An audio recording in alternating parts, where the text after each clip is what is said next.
Good morning everyone. I Smita Choksi from Unity Public School English Medium Cambridge Standard 2nd. Today I explained English 1's worksheets. My first question is here.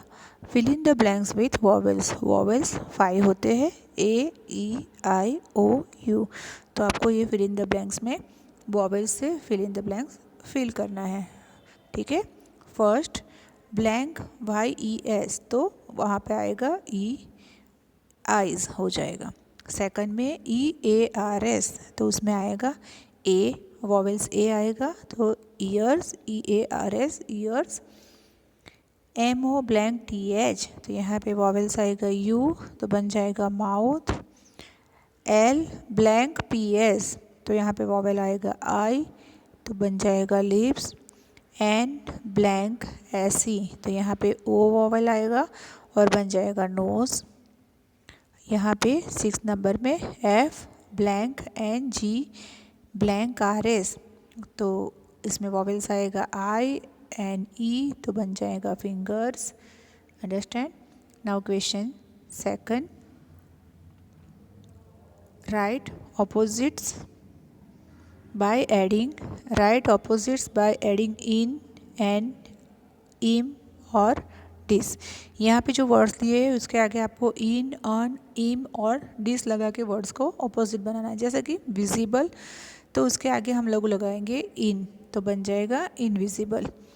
करेज तो उसके आगे लगाएंगे dish तो बन जाएगा discourage. Third number breakable तो उसके आगे लगाएंगे अन तो बन जाएगा अनब्रेकेबल. पॉसिबल तो उसके आगे लगाएंगे इम तो बन जाएगा इम्पॉसिबल. ये हो गया आपका opposite words. Now question 3. Add a and an to the given nouns. First an umbrella. Then add a an to the given nouns. Question third में आपको क्या करना है. फिल इन द ब्लैंक्स जो दिया है उसमें आपको ANN या फिर ए लगाना है. ANN कब आता है जब वॉवेल्स फर्स्ट लेटर वॉवेल्स हो तो ANN आता है और अगर कंसोनेंट हो तो क्या आएगा ए आएगा.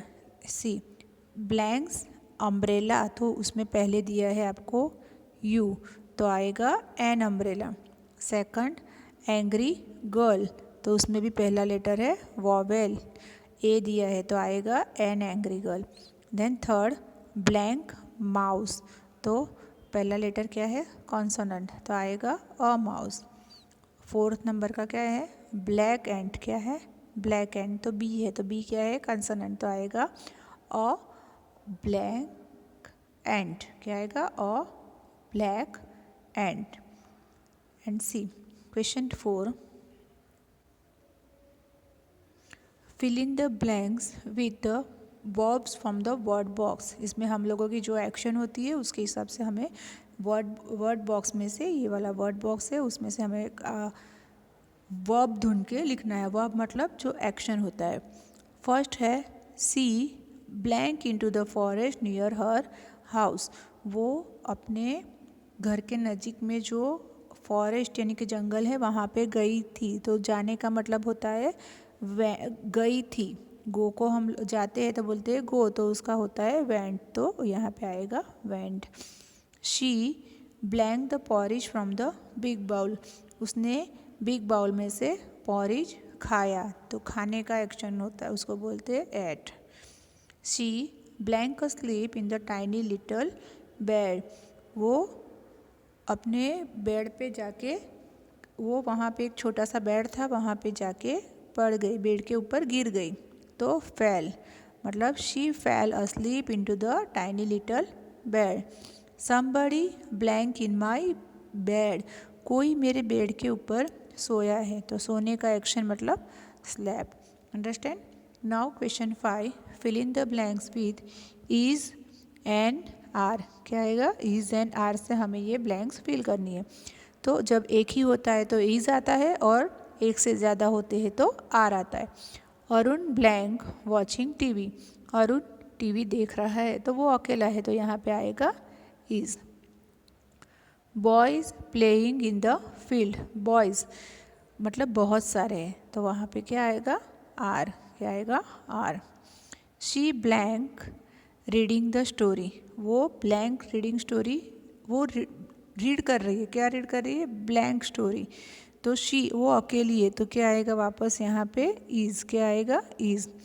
We blank waiting for our friends, हम लोग हमारे फ्रेंड्स का वेट कर रहे हैं, तो बहुत सारे हैं, तो आएगा आर। समझ गए। Now question 6।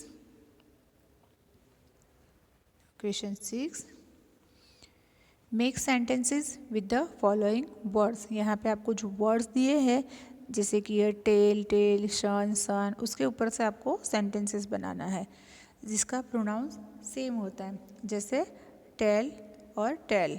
समझ गए। ये टेल मतलब पूछ और ये टेल मतलब स्टोरी। तो यहाँ देखो फर्स्ट सेंटेंस बनाया है, my dog was wagging its tail. ये मेरा डॉग है, वो अपनी टेल को हिला रहा है। And Rohit scare me with ghost tale, वो मुझे यहाँ पे घोस्ट मतलब भूतों वाली स्टोरी सुना के डरा रहा है। तो वही चीज़ आपको यहाँ पे 2 टाइम और लिखनी है। Now see second, sun, sun. Third one, hair, hair. Fourth, right, right. Understand? Now question 7.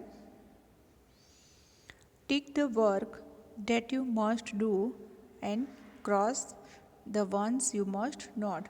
इसमें से हमें टिक करना है जो हम लोग करते हैं, और जो हमें नहीं करना चाहिए उसके पे रॉन्ग करना है। जो करते हैं करना चाहिए उसके पे राइट, नहीं करना चाहिए उसके पे रॉन्ग। ये यहाँ पे एक गर्ल है जो काऊ को रोटी दे रही है, तो वो अच्छा काम है, तो वो हमें करना चाहिए।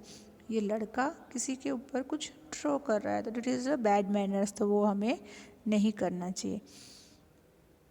See this one is, this boys throw the garbage in the on the road. ये लड़का रोड रास्ते पे कचरा फेंक रहा है, तो that is the bad manners. ये लड़की है, देखो प्लांट्स को वाटरिंग कर रही है, तो it is the good habits, तो ये हमें करना चाहिए। Understand. Now Question 8. Make the words in a column A with their meaning in column B. हमें कॉलम A में से उसके मीनिंग ढूंढना है कॉलम B में से। कॉलम A में से वर्ड लेना है और कॉलम B में से उसका मीनिंग ढूंढना है। जैसे कि कॉटेज, कॉटेज का मतलब क्या होता है, स्मॉल हाउस। करली, तो करली का मतलब होता है baby. Porridge, that means oat meal, मतलब कि वन टाइप ऑफ खिचड़ी। बाउल, तो अराउंड, डीप, दिस। समझ गए। अभी सी यहाँ पे एक पिक्चर दिया है, look at the picture and answer the following. आपको ये पिक्चर बराबर से देखना है। जैसे कि ये बच्चे हैं खेल रहे हैं, काऊ ग्रास खा रही है, बर्ड्स ऊपर ट्री के ऊपर है, और यहाँ पे गोट्स है, वो भी ग्रास खा रही है। ठीक है, उसके हिसाब से हमें ये क्वेश्चन जो नीचे दिए हैं उसके आंसर आपको देने हैं। जैसे what are the children doing, तो मैंने आपको पिक्चर में दिखाया the children are playing a ball. What are the cows doing, तो मैंने समझाया आपको कि काउज क्या कर रही थी पिक्चर में, ग्रास खा रही थी, तो cows eating grass. The where are the birds, तो बर्ड्स कहाँ पे थे, बर्ड्स ट्री के ऊपर थे, the birds are over the tree. Then what are the goats doing, तो गोट्स क्या कर रही थी, तो goats are also eating grass. Goat क्या कर रही थी, वो भी ग्रास खा रही थी। ठीक है,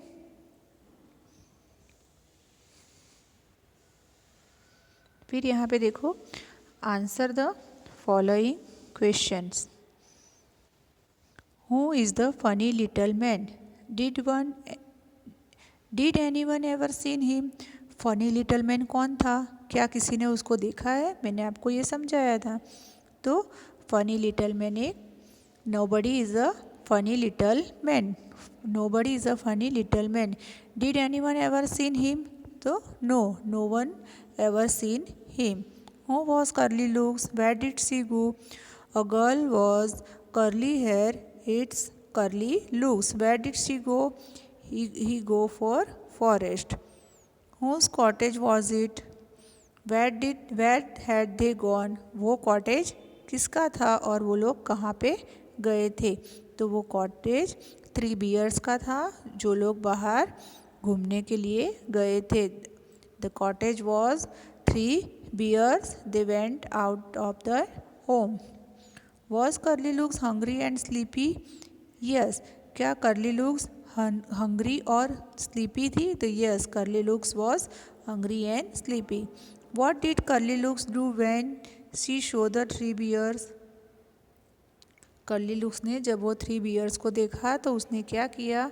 तो Curly Locks run from there when she show the 3 bears. Curly Locks वहाँ से भाग गई जब उसने वो 3 बियर्स को देखा। ठीक है, तो आज की वर्कशीट मैंने आपको समझा दी, तो आपको इसी तरह से पूरी वर्कशीट फिल करनी है, अंडरस्टैंड, और अच्छे हैंडराइटिंग से लिखना है। Okay, thank you.